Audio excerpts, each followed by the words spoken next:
Muito bem, amigos e amigas, caríssimos e caríssimas, boa noite, Feliz Natal. Hoje é o único dia que eu entro duas vezes no ar com vocês, né? Entrei pela manhã com vocês por volta de 7 horas e agora estou entrando agora à noite, como eu prometi, né? E entrar com vocês às 7h30, 8 horas, mas o corre-corre do dia a dia não permitiu. Então a gente vai tentar hoje um pouco mais rápido. E antes de eu iniciar a nossa fala, eu quero deixar com vocês aí a nossa calendas.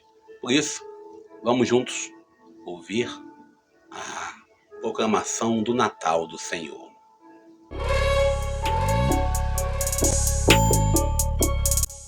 Anúncio natalino. Calendas de Natal. 6 dias antes do início de janeiro. 29º dia após a lua nova. Passado inúmeros séculos da criação do mundo. Quando no princípio Deus criou o céu e a terra e formou a mulher e o homem à sua imagem e semelhança. Muitos séculos também, desde quando após o dilúvio o Altíssimo pôs nas nuvens o arco-íris como sinal de aliança e de paz. 2100 anos da saída de Abraão, nosso pai na fé, com sua esposa Sara, de Ur dos Caldeus. 1300 anos do êxodo do povo de Deus, dos hebreus, lá do Egito, tendo Moisés à frente como guia. Aproximadamente 1000 anos da unção de Davi como rei. Enquanto no México, os ameríndios construíram a cidade dos deuses, Tenochtitlán, atual cidade do México. 954 anos da dedicação do Templo de Jerusalém por Salomão. 600 anos depois que o Espírito de Deus revelava o brilho do seu esplendor na China, a Lao Tse. Na Índia, a Siddhartha Gautama, Buda, o Iluminado. E no Ocidente, inspirava a sabedoria grega. 538 anos desde a volta de Israel do cativeiro da Babilônia. Na semana 65ª, como disse a profecia de Daniel. No tempo da 194ª Olimpíada. Aos 752 anos da fundação da cidade de Roma. No 42º ano do Império de César Otaviano Augusto, estando o mundo inteiro em paz, na 6ª idade do mundo, Jesus Cristo, Deus eterno e Filho do Pai eterno, desejando consagrar o mundo com a sua santíssima vinda, sendo concebido pelo poder do Espírito Santo, e passado daí 9 meses, nascendo em Belém da Judéia, a atual Palestina, a Virgem Maria se fez homem. Eis o nascimento do nosso Senhor Jesus Cristo, segundo a carne. Seja bendito o Natal do Senhor da história inteira. Venham e o adoremos. Eis a nossa salvação. Muito bem, então, tá aí, Feliz Natal, agora sim, né, valendo. A primeira, a gente quer agradecer a Deus pela graça de celebrarmos mais um Natal. Um Natal que muitos transformam em comércio, em bebedeira, em momentos para poder reunir a família e brigar, né? Tem um amigo que fala assim, ó, galera, em casa se reúne todo mundo, o pau canta. Mas às vezes é preciso até o pau cantar para resolver alguns problemas que às vezes estão engavetados aí. Mas eu não vou falar disso. Agora à tarde eu recebi uma notícia que um jovem, né, foi morto, né? Eu falava no grupo do CNLB Regional Leste 1 que nem nem na época de Natal a violência nos dá uma folga. Um jovem que, líder da Pastoral da Juventude, animador, coordenador, assessor, traz para a gente uma tristeza muito grande quando nós temos que lamentar e sepultar nossos jovens. A gente não está aqui para dizer que agora é Natal, não pode ter violência. Eu sempre conto essa história, quase todo Natal, e eu lembro do Natal de 97, quando estive dentro do Hospital da Posse, e dentro do Hospital da Posse, durante um plantão de 24 horas, e eu vi lá tudo, menos um Feliz Natal. Foi um momento que eu vivi que eu não quero nunca esquecer. E aqui hoje, quando eu falo hoje, na noite de Natal, desse jovem que faleceu, foi morto pela violência, a gente quer ser solidário com todo o povo da diocese lá de Carolina, o jovem Giovanni Alves do Nascimento. Nossa solidariedade com o povo de Deus, com toda a Pastoral da Juventude, do setor de juventude, lembrando a todos que a nossa realidade precisa ser semeada com mais paz, com mais amor, com mais carinho, com mais respeito à vida. Mas diante de calendas que nós acabamos de proclamar aí, a gente vê que Jesus ele vem dentro do contexto histórico. O autor de calendas, os autores de calendas, essa calenda que eu coloquei para vocês é uma calenda proclamada, tem a cantada, depois eu posso colocar até o link aqui embaixo para vocês, mas essa proclamada destaca algumas coisas que foi até criticado na época, fala de Lao Tse, fala de Siddhartha Gautama, fala de Tenochtitlan, mas é essa que eu gosto de proclamar, essa que eu gosto de ouvir, porque essa faz um recorte histórico do Senhor da história. E aí vamos nós, para a gente não ficar muito tempo, para ter tempo de ainda comer o peru do Natal ainda, e também comer muito uvas passas, comer maçã na maionese. De manhã eu falei uva na maionese, é maçã na maionese. E a gente vai olhando aí para a liturgia de hoje, de agora à noite. Na paróquia de Japeri, a celebração eucarística vai ser às 20 horas. Eu tenho outro compromisso daqui a pouco, então, infelizmente, agora às 9 horas eu estou agarrado em outro compromisso e não vou estar na missa. Mas pela manhã eu rezei, agora à tarde, por volta de 6 horas, nós já rezamos um pouco, fizemos uma liturgia 10 horas e vamos celebrar a graça do Natal. E amanhã, dia 25, graças a Deus, estamos trabalhando e amanhã não vai ter live. Já adianto já que amanhã pela manhã eu não vou colocar lá a live matutina que eu sempre coloco. Só de repente, se a força do Espírito nos soprar, a gente vai conversar um pouquinho mais. Mas olhando para cá hoje, Isaías capítulo 9, versículos 1 ao 6. O salmo é o Salmo 95, o famoso salmo do Nasceu-nos hoje o menino foi dado. A segunda leitura, Tito, carta de São Paulo a Tito, capítulo 2, versículo 1 ao 14. E o evangelho do qual nós vamos proclamar, nós vamos rezar nele agora, vamos meditar ele, Lucas capítulo 2, versículo 1 ao 14. Lucas, ele tenta trazer para nós um recorte histórico. Quando eu falo para os amigos lá no grupo do quartel, ou mesmo nos grupos lá do trabalho, ou mesmo na conversa do trem, do ônibus, da condução, e eu falo que não dá para a gente pegar a Bíblia e colocar como fonte histórica, alguns ficam ofendidos porque querem que a Bíblia seja um livro de fonte histórica, e aqui no texto de Lucas, esse texto que nós vamos nos debruçar, Lucas 2, de 1 a 14, do Evangelho de hoje, do nascimento do Senhor, Lucas ele se preocupa em pesquisar, em trazer as fontes para poder contar a história do Salvador.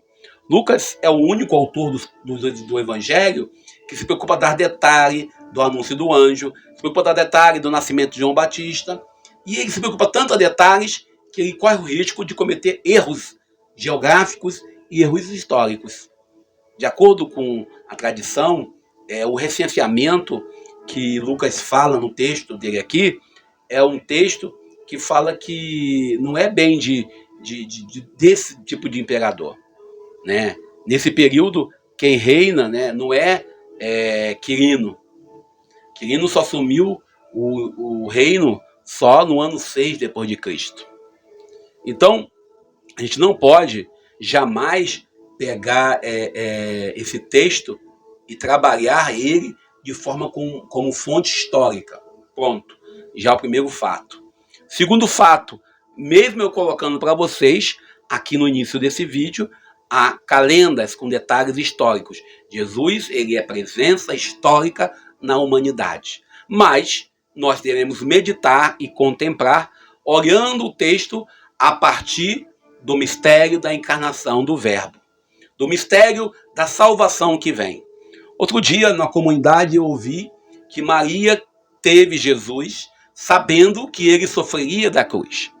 Isso, desculpe, não é uma teologia consciente, porque nós sabemos que Jesus só vai à cruz por consequência da sua missão profética. Jesus, o nosso Senhor, ele anuncia um projeto que move e que fere uma estrutura. E por ele ferir essa estrutura de poder, ele automaticamente é condenado à morte. Então, o evangelho de hoje, nós temos aí a origem de Jesus no sentido pleno desta origem humana, mas também não podemos tomar o texto como uma fonte histórica, porque ele é incerto em quem era o imperador nesse contexto. E o interessante é que nós devemos olhar para o evangelho de hoje, para a mensagem de hoje, com a visão de um Deus que vem aos nossos encontros. A referência de Belém, que aqui hoje é na região da Palestina, Jesus, se nascesse hoje, ele seria palestino e não judeu, e nós temos que reconhecer isso. Belém quer dizer casa de pão. Jesus colocado na manjedoura, representando que ele quer ser alimento para toda a humanidade. Essa questão de Jesus, no sentido geográfico, é para destacar bem de quem ele tinha descendência, que é Davi. E aí se cumpre a profecia de Miqueias no seu capítulo 5, versículo 1, quando ele deixa bem claro que de Belém viria o Salvador. Outra questão do nascimento de Jesus, esse nascimento que nós estamos celebrando nesta noite, descreve que havia uma realidade de pobreza, uma simplicidade. E nesse sentido que nós devemos trabalhar a nossa vida de fé a partir da simplicidade, a partir apenas daquilo que nós somos e que nós temos. Um Deus que quis ser simples. Como eu disse de manhã, Deus não usou mitra, não usou báculo, Jesus não usou nenhum tipo de subterfúgio litúrgico, ou tampouco usou algum símbolo de poder, a não ser a fragilidade de uma criança. Ele, plenamente Deus, se faz homem, para nos dizer que somos todos. E o interessante é que nós sabemos claramente, e aí eu posso falar aqui, que de fato, Jesus de Nazaré, ele não nasce nesse 25 de dezembro. O seu nascimento é no período do verão. No verão no hemisfério norte, não no inverno. As imagens de Natal que nós temos em nossas igrejas, nos cartões de Natal, quem é da época do cartão sabe, com aquela imagem com neblinas, com neve, com lareira, é a imagem do Natal do hemisfério norte, não do hemisfério sul, aonde nós estamos vivendo o verão. E Jesus nasce no período de verão. Então, nós temos a visão histórica e sabemos claramente que essa ideia do dezembro é uma ideia de se apropriar e de trazer um momento para celebrarmos o nascimento do Senhor Jesus. Interessante é que Jesus, ele se coloca sempre do lado dos excluídos, a começar pelo seu nascimento. Os pastores que vão ter com Jesus são homens que vivem excluídos, são homens que vivem à margem da sociedade, porque simplesmente eles lidavam com o animal de forma direta, então era colocado fora da cidade. O evangelista sugere para nós que Jesus traz para a realidade do mundo todos aqueles que são excluídos, todos aqueles que estão fora da realidade de uma sociedade hipócrita que ainda temos. Jesus é apresentado para os anjos, para os pastores. Os anjos apresentam Jesus como Salvador. A palavra Salvador quer designar que ele vem salvar de algo. Hoje muitos falam de salvar do pecado, muitos falam salvar da morte, mas também podemos traduzir com a palavra libertador. Jesus, ele transcende a realidade dos povos, quando nesta noite de Natal nós vamos lembrar dos 3 reis magos que vêm ter com Jesus, que na verdade não eram reis. O menino de Belém, o menino Deus que se revela nesta nossa noite, o menino Deus que quer nascer em nossas vidas, ainda traz para nós uma certeza que precisamos continuar anunciando e pregando o Natal. Esse menino de Belém, essa criança que nasce, é um grito para que paremos as guerras, é um alerta para que possamos compreender a simplicidade da vida. O presépio, para muitos, é loucura, como diz Paulo apóstolo, mas para Deus é a lógica, aonde o seu filho se entrega, onde o seu filho nasce, onde o seu filho traz para nós todos que desejam de verdade cooperar no plano de salvação. A lógica de Deus fere a lógica do homem. A presença libertadora de Jesus neste mundo é uma boa notícia que devia nos encher de felicidade. Mas devemos também nós a buscar a nossa própria libertação a partir dos nossos vícios, dos nossos desvios, das nossas falhas. Às vezes, aquilo que Jesus criticava com os fariseus e saduceus são práticas corriqueiras em nossas comunidades. Nós que acolhemos a proposta de Jesus, que dissemos amar Jesus, muitas das vezes somos nós que excluímos, somos nós que colocamos à parte aqueles e aquelas que estão em situações diferentes daquela que nós achamos ser a natural ou a normal. Nós que acolhemos Jesus, devemos nessa noite de Natal olhar para a nossa mesa farta e lembrar de tantos e tantas que não têm mesa, que não têm fartura, que não têm nem o que comer, o básico. Talvez o que nos falte como cristãos não é celebrar o Natal somente em família, é se fazer família dentro do mundo onde há muitos excluídos.